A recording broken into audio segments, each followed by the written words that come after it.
اعوذ باللہ من الشیطان الرجیم بسم اللہ الرحمن الرحیم الحمدللہ رب العالمین باری الخلائق اجمعین والصلاة والسلام علی اشرف الانبیاء والمرسلین سیدنا و نبینا و مولانا ابی القاسم محمد والصلاة والسلام علی اہل بیتہ الطیبین الطاہرین المعصومین اما بعد فقد قال اللہ تبارک و تعالی فی کتابہ المجید والفرقان الحمید وقولہ الحق بسم اللہ الرحمن الرحیم یا ایہا النبی انا ارسلناک شاہدا و مبشرا و نذیرا وداعیا الی اللہ باذنہ و سراجا منیرا۔ محترم ناظرین، آپ کی خدمت میں اسلام عرض کرتا ہوں۔ آج شب ولادت پیغمبر اکرم صلی اللہ علیہ وآلہ وسلم ہے اور امام جعفر صادق علیہ السلام۔ تو آج کی رات جو ہے وہ بڑی بابرکت رات ہے، میلاد نورین ہے، صادقین کی آمد ہے۔ رسول پاک خاتم الانبیاء احمد مجتبیٰ محمد مصطفیٰ فخر کائنات، سرور کائنات، مقصود کائنات اور امام جعفر صادق علیہ السلام جو اپنے جد کی طرح صادق بھی ہے، امین بھی ہے، معصوم امام بھی ہے اور دین اسلام کی تجدید کرنے والے بھی ہیں، یعنی فقہ جعفریہ انہی سے منسوب ہے، امام جعفر صادق علیہ السلام سے۔ تو میں اس مناسبت کی وجہ سے آپ سب کی خدمت میں ہدیہ تبریک عرض کرتا ہوں۔ خداوند عالم سے دعا گو ہیں کہ رسول کریم صلی اللہ علیہ وآلہ وسلم اور امام جعفر صادق علیہ السلام کی یوم ولادت کی مناسبت سے اللہ تبارک تعالی ہماری حاجتیں پوری فرمائے، ہم پر نظر کرم فرمائے، اور سب سے بڑی دعا جو ہمارے لیے ہے کہ اس عید سعید کے مبارک موقع پر خداوند عالم سے ہم عیدی چاہتے ہیں، اور ہماری عیدی یہ ہے کہ وقت کے امام زمانہ جل اللہ تعالی فرجہ الشریف کی خداوند عالم جلد از جلد ان کا ظہور فرمائے تاکہ وہ دنیا کو عدل و انصاف سے بھر دیں، کیونکہ یہ دنیا ظلم و جور سے بھرتی جا رہی ہے۔ عزیزان گرامی، پروگرام پیغمبر اعظم ہے اور اس میں آج رسول پاک کی ولادت باسعادت اور ان کی سیرت طیبہ سے کچھ گوشے بیان کیے جائیں گے۔ جس آیہ مجیدہ کی تلاوت کا شرف حاصل کیا گیا ہے وہ سورہ احزاب کی آیت نمبر 45 ہے، جس میں ارشاد رب العزت ہو رہا ہے، یا ایہا النبی انا ارسلناک، اے نبی ہم نے تجھے بھیجا ہے،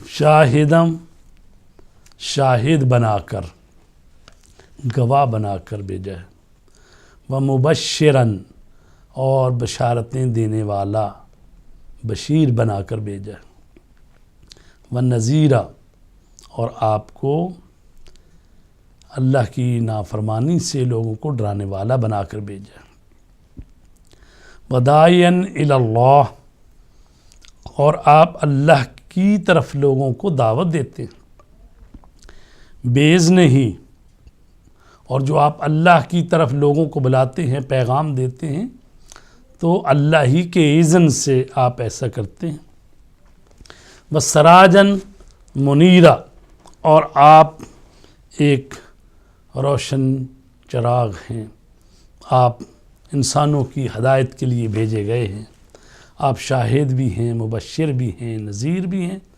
اور اللہ کے اذن سے دعوت دینے والے بھی ہیں، اور آپ سراج منیر بھی ہیں۔ تو عزیزان گرامی، وہ ہستی 17 ربیع الاول جمعے کے دن صبح صادق کے نزدیک اس دنیا میں تشریف لائی۔ رسول پاک صلی اللہ علیہ وآلہ وسلم وہ جن کی خلقت نورانی سب سے پہلے ہے، جن کا نور اول ہے، جو صادر اول ہیں، جو مخلوق اول ہیں، جو اللہ تبارک تعالیٰ کی سب سے پہلی مخلوق ہیں، وہ ہستی کے جس کو پیدا کر کے اللہ تبارک تعالیٰ نے فرمایا انت المراد و انت المرید، تو ہی مراد ہے، تو ہی مرید ہے۔ تو وہ ہستی جو سب سے پہلے خلق ہوئی اور جس کو تمام انبیاء کے بعد آخری نبی بنا کر بھیجا تاکہ لوگ جو ہیں وہ پچھلے نبیوں کی تبلیغ اور ان کے پیغامات سن کر انسانیت آگے بڑھے، اور جب وہ آخری رسول آئیں اور آخری پیغام لے کر آئیں اور آخری کتاب لے کر آئیں تو انسانیت اس قابل ہو چکی ہو کہ ان کے پیغام کو وصول کرے اور وہ ایسا دین لے کے آئیں کہ پھر وہ تا قیامت رہنے والا دین ہو، اور ان کی کتاب قرآن مجید اللہ کی آخری کتاب اور وہ خود آخری نبی، اور ان کو یہ اللہ تبارک تعالیٰ سند دے الیوم اکملت لکم دینکم و اتممت علیکم نعمتی و رضیت لکم الاسلام دینا، کہ اللہ تبارک تعالیٰ ان کو یہ ریوارڈ دے کہ ہم نے دین مکمل کر دیا، نعمتیں پوری کر دیں، اور یہ دین اسلام جو ہے اس سے خداوند عالم راضی ہے، تمہارے لیے دین کے طور پر اسلام کو پسند کیا گیا ہے۔ تو عزیزان گرامی، وہ ہستی کہ جو نور علی نور ہے، جس کی وجہ سے اس کائنات میں نور ہے، جس کے صدقے میں یہ کائنات بنی ہے، جس کے متعلق فرمایا گیا لولاک لما خلقت الافلاک، اے میرے حبیب اگر میں تجھے پیدا نہ کرتا تو اس کائنات کو پیدا ہی نہ کرتا۔ تو 17 ربیع الاول کو وہ دنیا میں تشریف لائے۔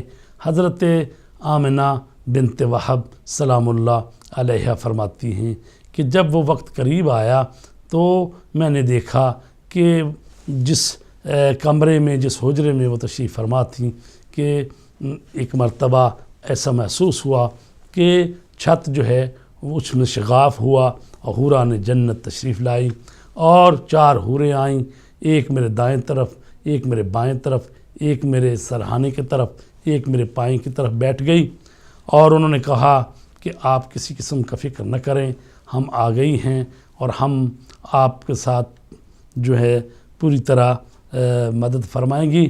تو اس طرح سے رسول کریم صلی اللہ علیہ وآلہ وسلم جب دنیا میں تشریف لائے تو روایت کی گئی ہے کہ جب آپ تشریف لائے تو ہاتف غیبی سے آواز آ رہی تھی جاء الحق وزہق الباطل ان الباطل کان زہوقا، حق آ گیا اور باطل مٹ گیا، باطل نے تو مٹنا ہی تھا۔ تو جب آپ تشریف لائے تو اس طرح سے نور زمین سے آسمان کی طرف گیا، اور کہا گیا ہے کہ مکہ کے ہر گھر میں نور کی کرنیں پہنچیں، اور اس نور کی فضا میں جناب سیدہ آمنہ بنت وہب فرماتی ہیں کہ میں نے بصرہ کے جو شام کے نزدیک محلات تھے وہ مجھے اس میں نظر آئے، اور یہ حوران جنت تشریف لائیں، اور یہ بھی روایت میں ہے کہ پھر جبرائیل آئے، میکائیل آئے، اور آ کے رسول کریم صلی اللہ علیہ وآلہ وسلم کو غسل دیا گیا، اور ساتھ یہ بھی کہا گیا کہ یہ غسل ہم اس لیے نہیں دے رہے کہ کوئی ایسی کوئی نجاست ہے، یہ تو طیب و طاہر ہیں، یہ تو پاک و پاکیزہ ہیں، انہی کی وجہ سے تو طہارتیں ہیں، انہی کی وجہ سے تو نورانیت ہے، لیکن یہ ایک جس طرح سنت ہے کہ مولود کو غسل دیا جاتا ہے، بہرحال یہ کتاب میں موجود ہے کہ جبرائیل آئے، میکائیل آئے اور اپنے ساتھ ایک تشت لے کر آئے، بعض نے چاندی کا لکھا ہے، بعض نے طلا کا، تو وہ ایک تشت لائے جس میں جو آب کوثر تھا، تو اس سے آپ کو غسل دیا گیا، اور پھر آپ کو ایک سفید پارچے میں لپیٹ کر جناب سیدہ آمنہ کی خدمت میں ان کے مولود کو دیا گیا۔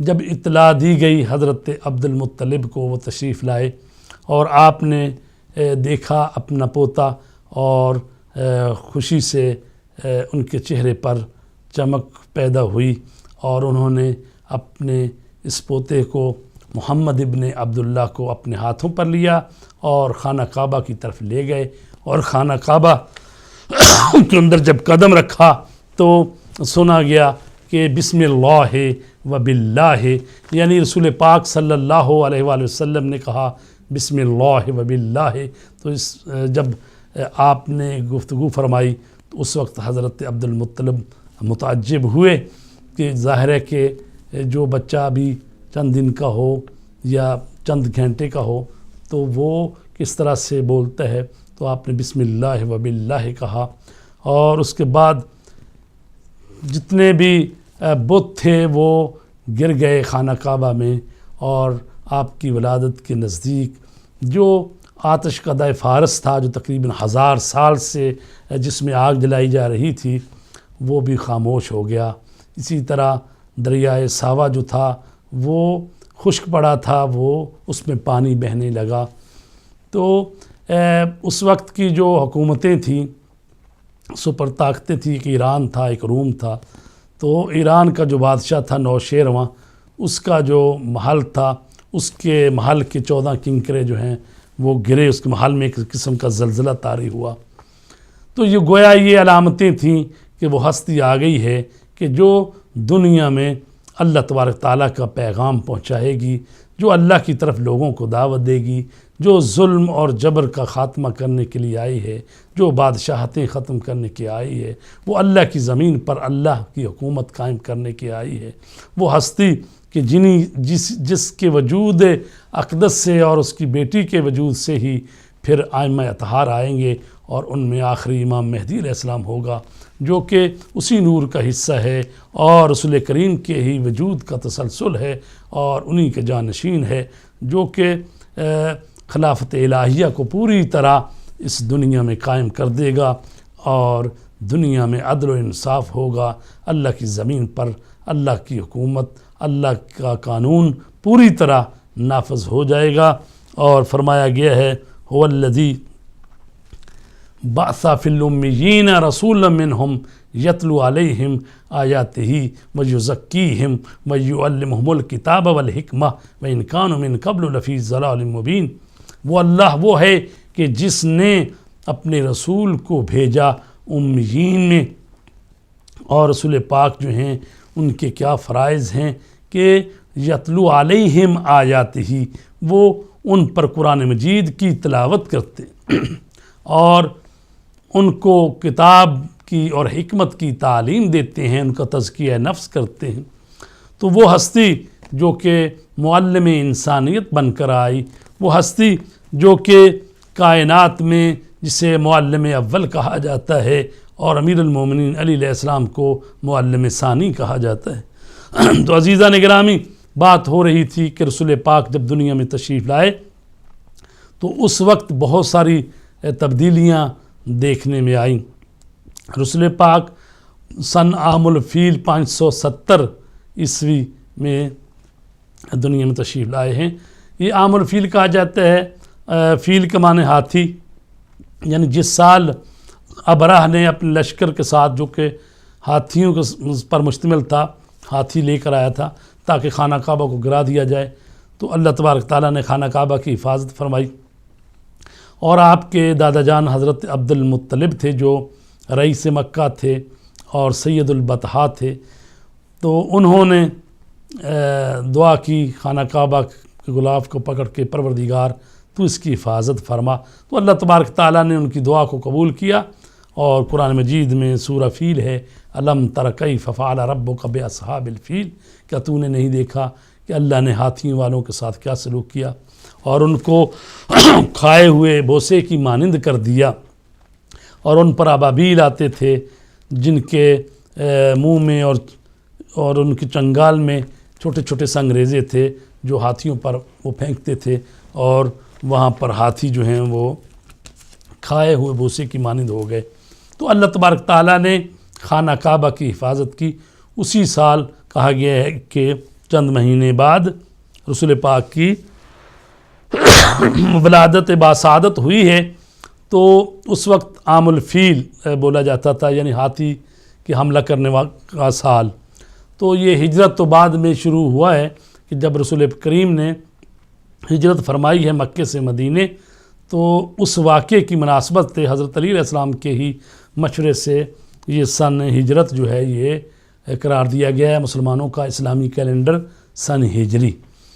تو پہلے جو ہے چونکہ بڑا واقعہ جو ہوا تھا وہ ہاتھیوں کا حملہ کرنا، حملے کے لیے آنا خانہ کعبہ پر، تو اس لیے اس کو عام الفیل ہاتھیوں کا سال کہا جاتا ہے۔ رسول پاک کی دنیا میں تشریف آوری جو ہے وہ اسی سال ہوئی ہے۔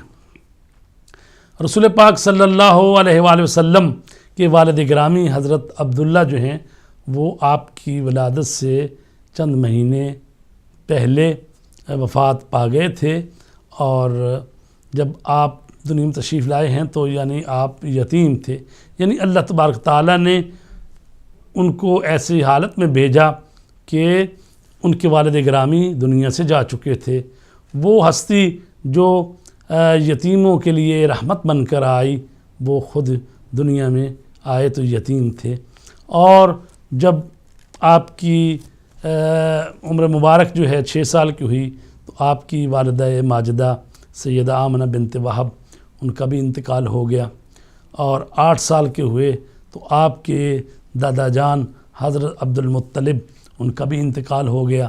تو اس وقت پھر 8 سال کے تھے جب، تو اس کے بعد حضرت ابو طالب علیہ السلام اور حضرت فاطمہ بنت اسد جو کہ حضرت علی کی والدہ گرامی حضرت ابو طالب کی اہلیہ ہیں، انہوں نے آپ کو پالا، اور اس بہترین انداز سے پالا کہ خود رسول پاک بھی حضرت فاطمہ بنت اسد کو اپنی والدہ گرامی کہہ کر، اماں جان کہہ کر پکارتے تھے، اور فرماتے ہیں کہ میری ماں فاطمہ بنت اسد نے اس انداز سے میری پرورش کی، اتنا میرا خیال رکھا کہ وہ اپنے بیٹوں سے بھی زیادہ مجھے چاہتی تھیں، اور میرے لیے وہ یعنی خوراک اور کھانے کی چیزیں اور تازہ خرمے اور وہ چیزیں میرے لیے سنبھال کے اور رکھتی تھیں، تو اگر میں باہر سے آتا تو اپنے بچوں کو بعد میں دیتی، پہلے مجھے دیتی۔ تو حضرت ابو طالب نے بھی اس انداز سے ان کی حفاظت کی، پرورش کی کہ نگہبان رسالت قرار پائے۔ اور کہا گیا ہے کہ جب حضرت ابو طالب علیہ السلام کو بھی پتہ چلا تو وہ بھی تشریف لائے اپنے اس بھتیجے کو دیکھنے کے لیے، اور حضرت فاطمہ بنت اسد نے تعریف کی کہ دیکھیے کتنا خوبصورت ہے، کتنا حسین بچہ ہے، اور 14ویں کے چاند جیسا، جس کے چہرے سے نور کی شعائیں نکل رہی ہیں۔ تو حضرت ابو طالب نے کہا اپنی اہلیہ فاطمہ بنت اسد سے مت گھبرائیں، تو اسی کا وسیع آئے گا اور تیرے بطن سے پیدا ہوگا، اور وہ بھی اسی کا جانشین ہوگا، اور وہ اس کا وسیع ہوگا۔ تو یہ حضرت ابو طالب یعنی 30 سال پہلے ہی یہ بتا رہے ہیں، چونکہ رسول کریم سے حضرت علی جو ہیں وہ 30 سال چھوٹے ہیں۔ رسول پاک سن عام الفیل میں پیدا ہوئے اور حضرت علی 30 عام الفیل کو پیدا ہوئے ہیں، تو 30 سال بعد جو واقعہ ہونے والا ہے حضرت ابو طالب اس وقت بتا رہے ہیں کہ اے فاطمہ بنت اسد آپ نہ گھبرائیں، انشاءاللہ آئندہ آپ کے ہاں بچہ پیدا ہوگا جو اسی بچے کے جو پیدا ہوا اس کا وسیع ہوگا۔ تو جناب سیدہ آمنہ نے فرمایا کہ مجھے ہاتف غیبی سے آواز آ رہی تھی کہ اس بچے کا نام محمد ہے۔ تو نام جو ہے رسول پاک کا نام محمد رکھا گیا، احمد رکھا گیا، اور چونکہ رسول پاک وہ ذات بابرکت ہے کہ جو اللہ کے اسماء حسنہ کی مظہر ہے۔ اللہ نے اپنے جو اسماء اور صفات ہیں ان میں سے تقریباً 70 جو اسم ہیں وہ رسول کریم کو دیے ہیں۔ جو ہمارے محترم ناظرین انہوں نے دیکھا ہوگا، قرآن مجید کو کھولیں تو قرآن مجید کے بعض قرآن مجید جو چھپتے ہیں ان کے پہلے صفحے پر اللہ تبارک تعالیٰ کے اسماء حسنہ جو ہوتے ہیں 99 وہ لکھے ہوتے ہیں، اور بعض قرآن مجید میں قرآن مجید کے پچھلے صفحے پہ جو آخر پہ ہوتا ہے وہاں رسول پاک کے اسماء اور ان کی صفات لکھی ہوتی ہیں تقریباً. دیکھیں آپ تو تقریباً 70 کے قریب کہا گیا ہے کہ جو اسماء اور صفات اللہ تبارک تعالیٰ نے وہ صفاتی نام رسول پاک کو دیے. اور قرآن مجید میں تو رسول پاک کو رؤوف الرحیم کہا گیا ہے، اور ایسا کسی اور نبی کے لیے نہیں کہا گیا جیسا کہ رسول پاک کے لیے کہا گیا ہے. رسول پاک اللہ تبارک تعالیٰ کی صفات کے مظہر ہیں، انسان کامل ہیں. اور انسان کامل وہ ہے جو اللہ کی رحمت مطلقہ کی نشاندہی کرے، اس کی رحمت خاص کا مظہر ہو، اور خدا کے غضب کا بھی مظہر ہو. ہر 3 صفات میں مظہر تام اور ان کے اظہار کے لیے معصوم بھی ہو. اللہ تبارک تعالیٰ نے اپنی ان 3 صفات کو قرار دیا ہے. پہلی کیا ہے؟ وہ ہے رحمت مطلقہ. تمام مخلوق کے لیے اللہ تبارک تعالیٰ رحمان ہے اور وہ تمام اپنی مخلوق کے لیے رحمان ہے، چاہے کوئی کافر ہو، چاہے کوئی مشرک ہو، چاہے کوئی بھی ہو، چاہے اس پر ایمان نہ بھی لاتا ہو. ایز اے مخلوق جب وہ اس کی مخلوق ہے تو اللہ تبارک تعالیٰ نے اس کو پیدا کیا ہے، اس کو رزق دے گا اور اس کو باقی رکھے گا. جب تک اس کی عمر ہوگی تو اس کو رزق بھی دے گا، اس کو اولاد بھی دے گا، اس کو نعمتیں بھی دے گا. تو اللہ تبارک تعالیٰ پہلی آیت تھی قرآن مجید میں بسم اللہ الرحمن الرحیم، تو اس میں اللہ تبارک تعالیٰ کی جو صفات ہیں الرحمن الرحیم. تو رحمان یعنی وہ اس کی رحمت مطلقہ جو ہے وہ کائنات کے ذرے ذرے پر چھائی ہوئی ہے. تو رسول پاک جو ہیں وہ ان کے لیے اللہ تبارک تعالیٰ نے فرمایا وَمَا أَرْسَلْنَاكَ إِلَّا رَحْمَةً لِّلْعَالَمِينَ، ہم نے تجھے نہیں بھیجا مگر عالمین کے لیے رحمت بنا کر. تو عزیزان گرامی، جہاں جہاں اللہ تبارک تعالیٰ کی ربوبیت ہے وہاں رسول پاک کی رحمت ہے.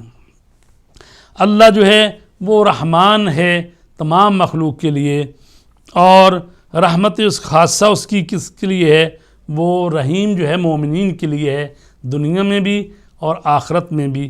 اور رسول پاک کے لیے بھی فرمایا ہے وَكَانَ بِالْمُؤْمِنِينَ رَحِيمًا. اور اسی طرح رحمت خاصہ کے بھی رسول پاک جو ہیں مظہر ہیں، رحمت مطلقہ کے بھی مظہر ہیں.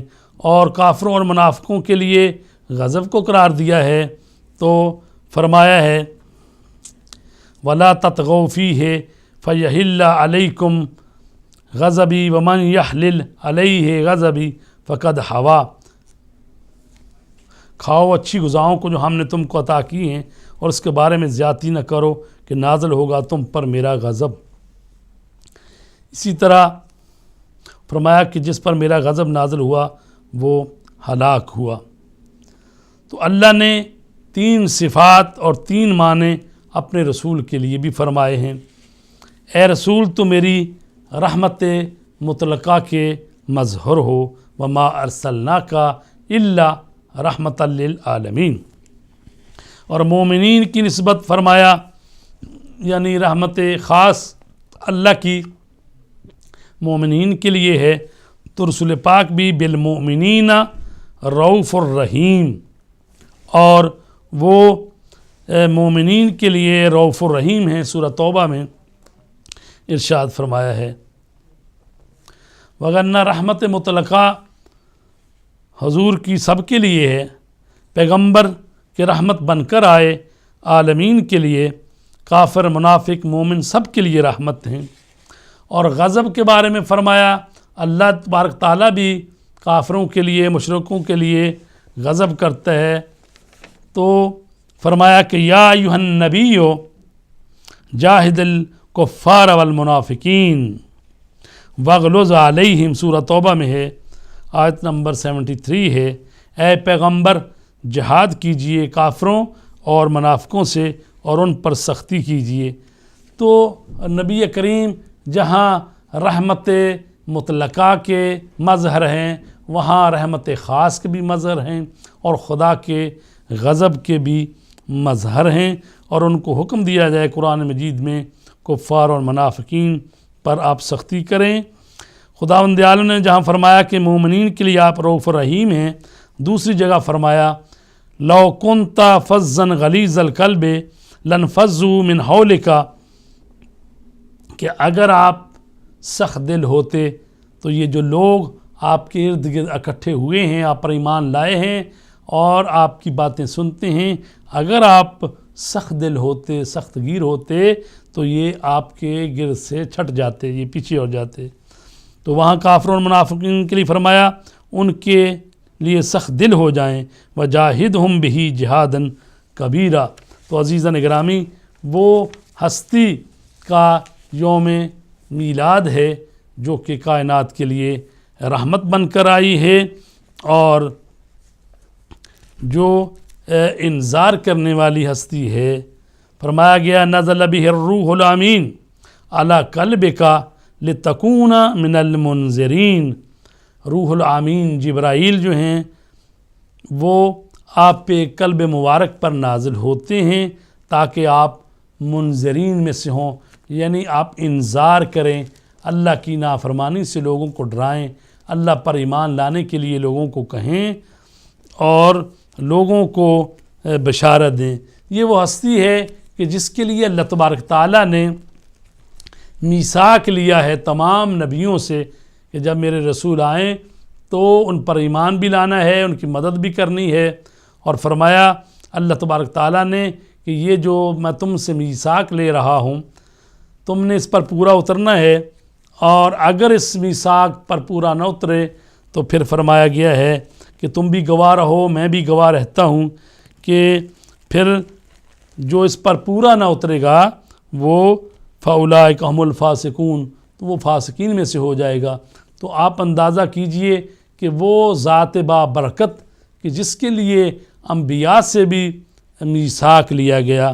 سورہ آل عمران کی آیت نمبر 81 اور 82 ہے جس میں ارشاد ہو رہا ہے وَإِذْ أَخَذَ اللَّهُ مِيثَاقَ النَّبِيِّينَ لَمَا آتَيْتُكُم مِّن كِتَابٍ وَحِكْمَةٍ ثُمَّ جَاءَكُمْ رَسُولٌ مُصَدِّقٌ لِّمَا مَعَكُمْ لَتُؤْمِنُنَّ بِهِ وَلَتَنصُرُنَّهُ قَالَ أَقْرَرْتُمْ وَأَخَذْتُمْ عَلَى ذَلِكُمْ إِصْرِي قَالُوا أَقْرَرْنَا قَالَ فَاشْهَدُوا وَأَنَا مَعَكُمْ مِنَ الشَّاهِدِينَ فَمَن تَوَلَّ بَعْدَ ذَلِكَ فَأُولَئِكَ هُمُ الْفَاسِقُونَ۔ میثاق لیا نبیوں سے کہ جب میرا رسول آئے تمہیں کتاب اور حکمت دی جائے، میرا رسول آئے تو اس کی تصدیق کرنی ہے، اس پر ایمان لانا ہے اور اس کی مدد کرنی ہے۔ تو نبی کس طرح سے اس کی مدد کرتے تھے، یعنی جو بھی نبی آتا تھا وہ یہ گواہی دیتا تھا کہ آخری نبی آنے والے ہیں، وہ اللہ کے آخری رسول آئیں گے، تو ان پر ایمان لینا، یعنی پچھلی امتوں کے نبی جو ہیں وہ اپنی امتوں کو یہ آگاہی دیتے تھے، پیغام دیتے تھے کہ آپ نے اللہ کے جو آخری رسول ہوں گے ان پر ایمان لانا ہے۔ تو اس طرح سے رسول پاک کی پیش گوئیاں کر کے، خبریں دے کر، خود اپنے ایمان کا بھی اظہار کر کے، اپنی امت کو بھی اس پر گواہ کر کے، تو وہ بتاتے تھے کہ رسول پاک آنے والے ہیں، اور اللہ بھی کہہ رہا ہے کہ میں تم سے اقرار لے رہا ہوں اور تم گواہ ہو اس میثاق پر، اور میں بھی گواہ ہوں۔ اگر اس کے بعد فَمَن تَوَلَّ بَعْدَ ذَلِكَ، تو جو اس کے اقرار کرنے کے بعد پھر جائے گا، تو اللہ کا ہوتا ہے نا منہ پھیر لینا، فَأُولَئِكَ هُمُ الْفَاسِقُونَ۔ تو رسول کریم جو ہیں وہ تمام انسانیت کے لیے آئے ہیں۔ باقی نبی جتنے بھی آئے ہیں وہ پوری انسانیت کے لیے نہیں آئے، بلکہ وہ نبی جو ہوتے تھے اپنی قوم قبیلے کے، یا بنی اسرائیل کے نبی جو آئے ہیں وہ قوم بنی اسرائیل میں آئے ہیں۔ حضرت ابراہیم علیہ السلام ہیں نبی، تو وہ اپنی قوم میں تھے، لیکن جب ان کو امام بنایا گیا اس وقت ان کے لیے کہا گیا کہ ہم آپ کو انسانوں کے لیے امام بنا رہے ہیں۔ تو عزیزان گرامی، رسول کریم جو آئے ہیں تو ان کے لیے کہا گیا ہے قل یا ایھا الناس انی رسول اللہ، الیکم جمیع، کہہ دیجئے اے انسانوں میں تمہاری طرف اللہ کا رسول بن کر آیا ہوں، جمیع تم تمام کی طرف۔ اور پھر دوسری حدیث آیت میں ہے وما ارسلناک الا کافۃ للناس بشیرا ونذیرا، ہم نے آپ کو نہیں بھیجا مگر تمام انسانوں کی طرف بشیر اور نذیر بنا کر۔ اور رسول پاک کے متعلق فرمایا گیا ہے قرآن مجید میں کہ وَمَا آتَاكُمُ الرَّسُولُ فَخُذُوهُ، جو میرا رسول دے اس کو لے لو، وَمَا نَهَاكُمْ عَنْهُ فَانْتَهُوا، اور جس سے تمہیں روک دے فَانْتَهُوا، اس سے رک جاؤ، وَاتَّقُوا اللَّهَ، تقوی اختیار کرو، إِنَّ اللَّهَ شَدِيدُ الْعِقَابِ، سورہ حشر کی یہ آیت ہے۔ کہا کہ جو میرا رسول دے تم میں اس کو لے لو، اور جس سے منع کر دے اس سے رک جاؤ اور تقوی اختیار کرو، یعنی اللہ سے ڈرتے رہنا۔ ان اللہ شدید العقاب۔ تو عزیزان گرامی، اس سلسلے میں اگر آپ رسول پاک صلی اللہ علیہ وآلہ وسلم کی یوم ولادت، جی ہمارے ساتھ کال ہیں جی، السلام علیکم۔ جی کے بعد السلام علیکم۔ جی وعلیکم السلام۔ جی بخاری صاحب، میں سجاد بخاری عرض کر رہا ہوں بریک ایٹلی سے۔ جی ماشاءاللہ جی، شاہ جی فرماؤ کیا کہنا چاہو گے؟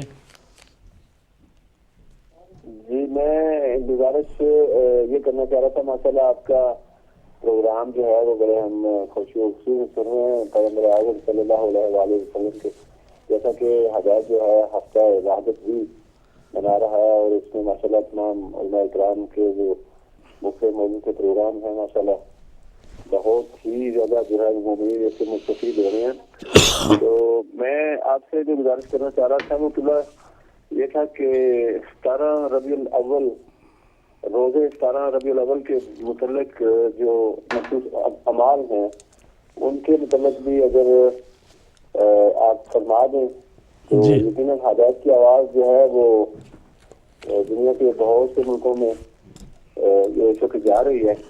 تو اس وسیلہ سے جو ہے وہ بہت سے مومنین جو اس سے آگاہ نہیں ہے شاید کہ کس قدر والی رات ہے اور کل کا روز جو ہے وہ کتنا اہم ہے، تو اس میں جو اعمال ہیں پلیز وہ آپ سے ہم جو ہے وہ سننا پسند کریں گے اور مستفید بھی ہونا چاہیں گے۔ اپنی دعا میں تو یاد رکھیے گا۔ خدا حافظ۔ یہ تھے جناب سید سجاد حسین اٹلی سے، اور مبارکباد دے رہے تھے عید میلاد النبی کے سلسلے میں اور عید میلاد امام جعفر صادق علیہ السلام کے سلسلے میں، اور فرما رہے تھے کہ بڑے اچھے پروگرام ہیں اور اس کی تعریف کر رہے تھے۔ خداوند عالم آپ کو جزائے خیر دے۔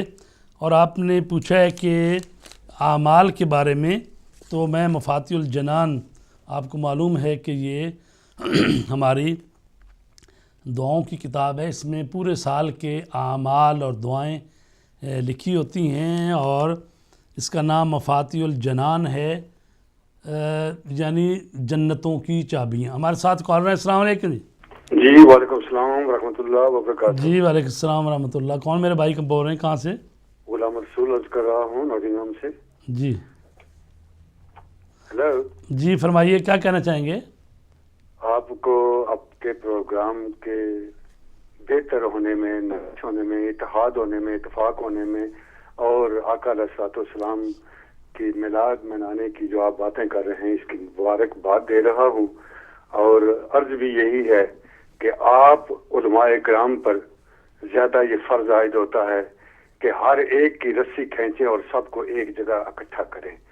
اسلام ہمیں دعوت بھی یہی دیتا ہے، اور یہی سبق آپ لوگوں کا فرض ہے ہم تک پہنچائیں اور ہم اپنی اولاد کو بھی بتائیں۔ اللہ سبحانہ تعالیٰ سے بھی درخواست یہی ہے کہ ہمیں وہ توفیق دے کہ ہم مسلمان بن جائیں اور آپس کے جو تفرقے ہیں ان کو بھی ختم کر دیں اور محبت اور اخوت کے رشتے آگے بڑھائیں۔ میری طرف سے آپ کے تمام سننے والوں کو میلاد کی مبارک ہو، اور جتنے بھی بزرگ اسلام ہیں ان کے جو دن ہیں ان کے منائیں. اور خوشی نہیں، اصل میں بات یہ ہے کہ ان چیزوں کو یاد کر کے ہمیں اللہ سبحانہ تعالیٰ کی رضا کو حاصل کرنا ہے. یہ بہت ضروری ہے کہ رضا حاصل ہو جائے. اور آپ کے سے ایک درخواست یہ ہے کہ اپنی دعاؤں میں یاد رکھنا، امت مسلمہ کے لیے پلیز دعائیں کرتے رہا کریں. میری غلطی ہو سکتی ہے، میں اللہ سے معافی مانگوں گا، مگر آپ مجھے یاد دہانی کراتے رہیں. یہ آپ کی ڈیوٹی ہے.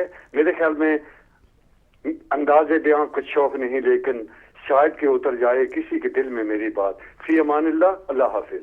جی بہت شکریہ جناب غلام رسول صاحب، بڑے اچھے انداز میں آپ نے پیغام دیا اتحاد کا، اتفاق کا، اور علماء اکرام کی جو ڈیوٹی اور فریضہ ہے اس کو بھی آپ نے یاد دلایا، اور یہ بھی فرمایا کہ سب کچھ جو بھی کرتے ہیں ہم اللہ کی رضا کو حاصل کرنے کے لیے ہے، اور یہ بہت ضروری ہے. ہم بھی دعا کرتے ہیں خداوند عالم سے کہ رسول پاک صلی اللہ علیہ وآلہ وسلم کے صدقے میں ہمیں ایک ہونے کی توفیق دے، چونکہ ہم امت رسول میں سے ہیں، اور نبی جو ہوتا ہے وہ امت کا روحانی باپ ہوتا ہے، اور جو بھی کلمہ گو ہے وہ رسول پاک کا امتی ہے، اور مسلمان آپس میں بھائی بھائی ہیں.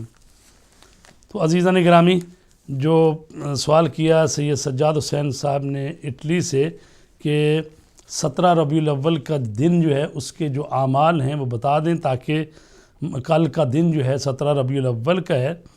اور کئی دفعہ پہلے بھی ہم یہ کہہ چکے ہیں کہ رسول کریم صلی اللہ علیہ وآلہ وسلم کی ولادت باسعادت جو ہمارے برادران اہل سنت ہیں ان کے ہاں جو روایات ہیں تو وہ 12 ربیع الاول سوموار کے دن اس کو انہوں نے لیا ہے، اور ہمارے ہاں جو روایات ہیں بیشتر وہ ہیں کہ 17 ربیع الاول اور جمعے کا دن.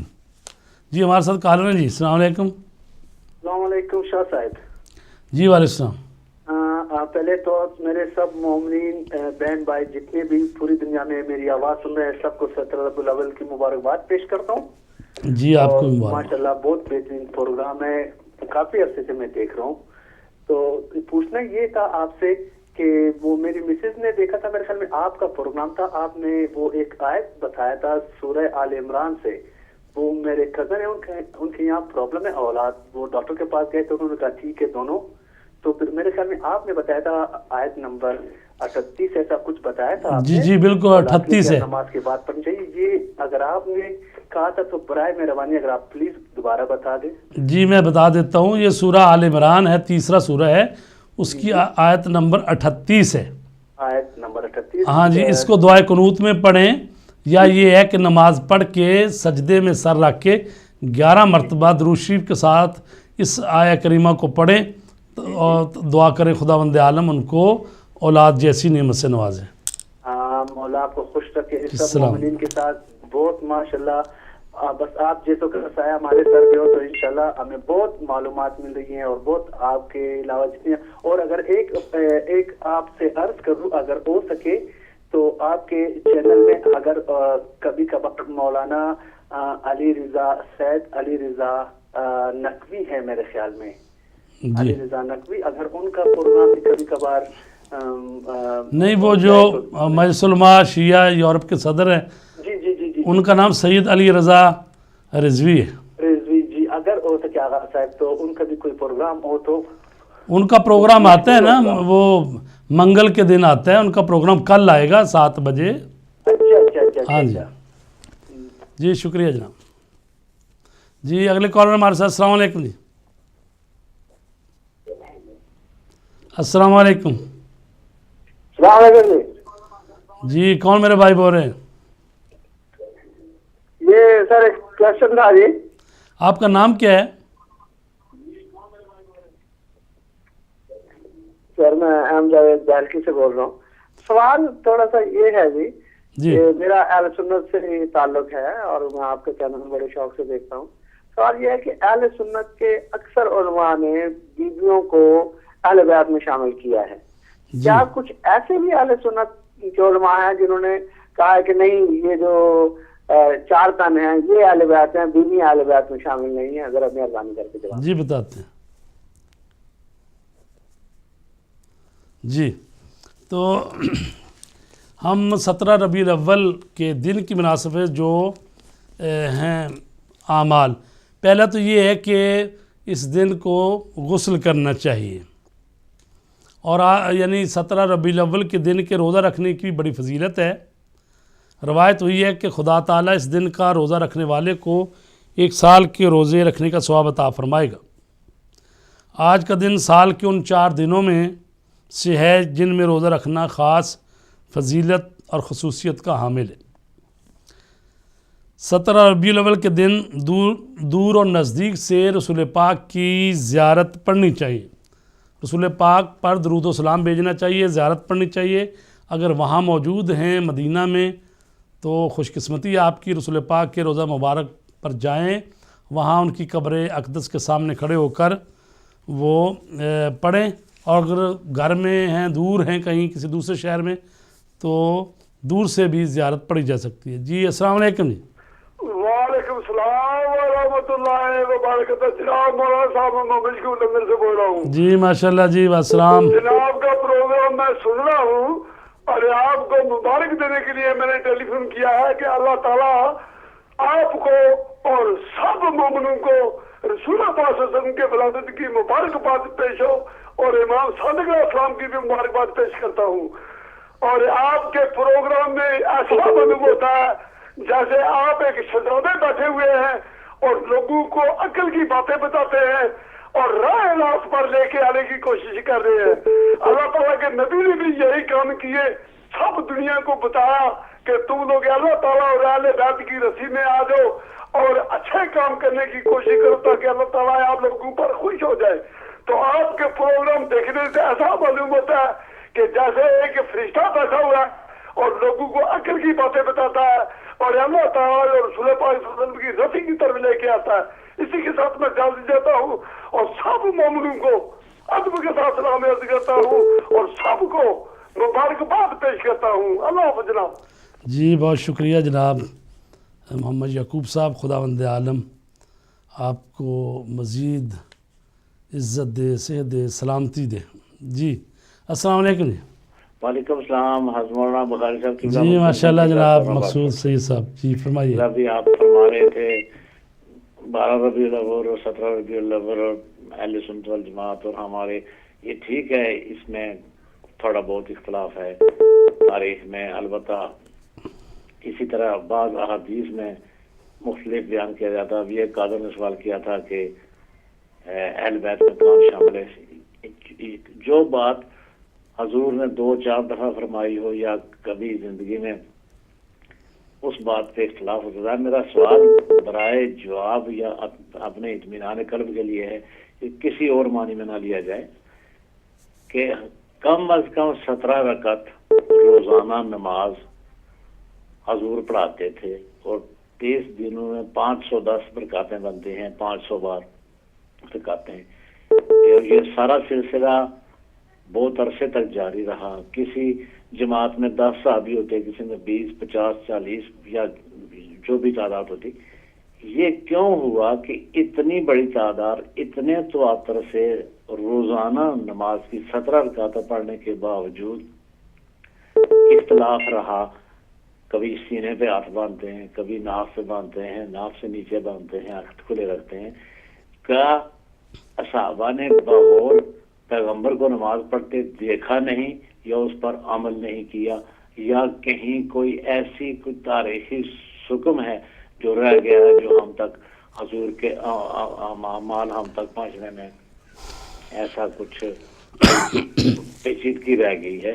کیا وجہ ہے کہ اتنی تواتر سے ہر روز اور ساری زندگی اور سب سے بڑا دین کا سب سے بڑا کام پر اس میں بھی اختلاف ہے؟ یہ کیوں ہوا اور کیا یہ جان بوجھ کر ایسا کیا گیا؟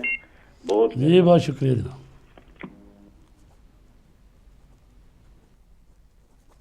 جی تو ہم بتا رہے تھے کہ 17 ربیع الاول کے دن کالر ہے ہمارے ساتھ. السلام علیکم. جی السلام علیکم. جی کون بول رہے ہیں؟ السلام علیکم آقا، کیسے مزاج ہیں؟ جی الحمدللہ ڈاکٹر صاحب کیسے مزاج ہیں؟ الحمدللہ آپ کی آواز بہت ہلکی آ رہی ہے مجھے یہاں پہ. جی آپ کی آواز اچھی آ رہی ہے. کرنا تھا میں نے کہ ابھی دیکھا تمام ہسٹری وغیرہ. آپ پہلے تو آپ کو مبارک ہو عید میلاد النبی اور امام جعفر صادق علیہ السلام کی. جی آپ کو مبارک ہو. اور سوال یہ ہے، دیکھیں جب ہسٹری سے دیکھیں تو میرا خیال یہ ہے کہ یہ شروع سے لے کے صدر اسلام سے جان بوجھ کے سازش کی گئی کہ رسول کی ذات صلی اللہ علیہ وسلم کی ذات میں تفرقہ کیا جائے، امت مسلمہ کو بہکایا جائے. یہ میرے خیال ہے ڈیلیبریٹلی یہ کچھ سازش کا احساس پتہ چلتا ہے. ورنہ امت مسلمہ تو ہمیشہ اپنے نبی کریم کو، ایک نبی کریم ہے، ان کی ایک ہی اعمال ہو سکتا ہے سب، لیکن کیا وجہ ہے کہ ان کے ہر ایکشن کو اختلاف ہے. ان کی تاریخ پیدائش میں بھی اختلاف ہے، ان کے بعد میں کس طرح نمازیں ادا کی گئی اس میں اختلاف ہے.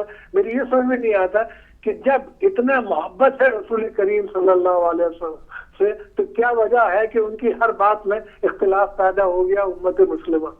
پروردگار ہمیں امیر صاحب توفیق عطا فرمائے. دعاؤں میں یاد رکھیں. اللہ حافظ. جی بہت شکریہ جی، سلامت رہیں ڈاکٹر غیور صاحب. تو عزیزان گرامی میرا خیال ہے کہ ابھی کالیں لینے بند کر دیں، یہ جو سوال آئے ہیں ان کے بھی جواب دینے ہیں. تو ایسے ہے کہ 17 ربیع الاول کے جو اعمال ہیں اس میں یہ ہے کہ غسل کیا جائے، اگر روزہ رکھیں تو یہ بہت بافضیلت بات ہے، اور کہا گیا ہے 1 سال کے روزے رکھنے کے ثواب کے برابر ہے. اور رسول پاک صلی اللہ علیہ وآلہ وسلم کی زیارت پڑھی جائے. وہ دور سے بھی زیارت پڑھ سکتے ہیں، اور جو وہاں پر مدینے میں موجود ہیں خوشا بحال وہ بابرکت اور سرزمین مقدس میں ہیں، تو ان کو چاہیے کہ رسول پاک کے روضہ اقدس پر جا کر زیارت پڑھیں. اور اسی طرح کہا گیا ہے کہ اس دن امیر المومنین کی زیارت، امام جعفر صادق علیہ السلام کی زیارت وہ بھی پڑھنی چاہیے، کیونکہ امام جعفر صادق علیہ السلام کی بھی ولادت کا دن ہے. جب سورج ذرا بلند ہو جائے تو 2 رکعت نماز بجا لائے کہ ہر رکعت میں سورہ الحمد کے بعد 10 مرتبہ سورہ انا انزلنا پڑھنی، اور دوسری رکعت میں 10 مرتبہ سورہ توحید پڑھنی. تو 4 رکعت نماز پڑھنی ہے، 2 رکعت کر کے پڑھنی ہے. پہلی رکعت میں سورہ الحمد کے بعد 7 مرتبہ سورہ قدر پڑھنی ہے. دوسری رکعت میں سورہ الحمد کے بعد 10 مرتبہ سورہ اخلاص پڑھنی ہے، قل هو اللہ احد. 2 رکعت سلام دے کر پھر 2 رکعت نماز پڑھنی ہے. یہ 4 رکعت نماز پڑھ کے رسول پاک صلی اللہ علیہ وآلہ وسلم اور امام جعفر صادق علیہ السلام کے لیے ہدیہ کرنی ہے. تو پھر کہنا ہے جب 4 رکعت نماز پڑھ لیں گے تو یہ دعا پڑھنی ہے، اللہم انت حی لا تموت.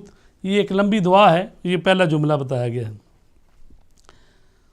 اور 17 ربیع الاول کے دن مسلمانوں کو خوشی کرنی چاہیے، خوشی منانی چاہیے، اس دن کی تعظیم کرنی چاہیے، صدقہ و خیرات کرنا چاہیے، مومنین کو شادمان کرنا چاہیے، اور ائمہ طاہرین کے روضہائے اقدس کی زیارت کرنی چاہیے، اور دوسروں کی مدد کرنی چاہیے، مومنین کی دعوت بھی کرنی چاہیے. اگر روزے دار ہیں تو شام کو افطاری پہ بلا لیں. تو لہٰذا یہ جو ایک خوشی کا موقع ہے، اور اس سے بڑھ کر کیا خوشی ہوگی کہ وہ ہستی کی آمد ہے اس دن جو کہ پوری کائنات میں رحمت عالم بن کر تشریف لائے ہیں. وہ رسول پاک جو کہ بیواؤں کا سہارا اور یتیموں کے ملجا و ماوا اور امت کے شافی محشر، اور وہ ہستی کے جو بعد از خدا بزرگ تو ہی قصہ مختصر. تو یہ سوالات ہیں ہمارے پاس کچھ، وہ ہم نے اعمال بتا دیے. سید سجاد حسین صاحب نے اٹلی سے فرمائش کی تھی، اور غلام رسول صاحب نے اتحاد و اتفاق کی دعوت دی اور کہا کہ علماء کرام کی ذمہ داری ہے کہ وہ تمام مسلمانوں کو اکٹھا ہونے کی دعوت دیں اور اتحاد، اور یہ سب سے بڑی اتحاد و اتفاق کی طرح بلانا علماء کرام کی ڈیوٹی ہے. اور خود قرآن مجید نے فرمایا ہے وَاعْتَصِمُوا بِحَبْلِ اللَّهِ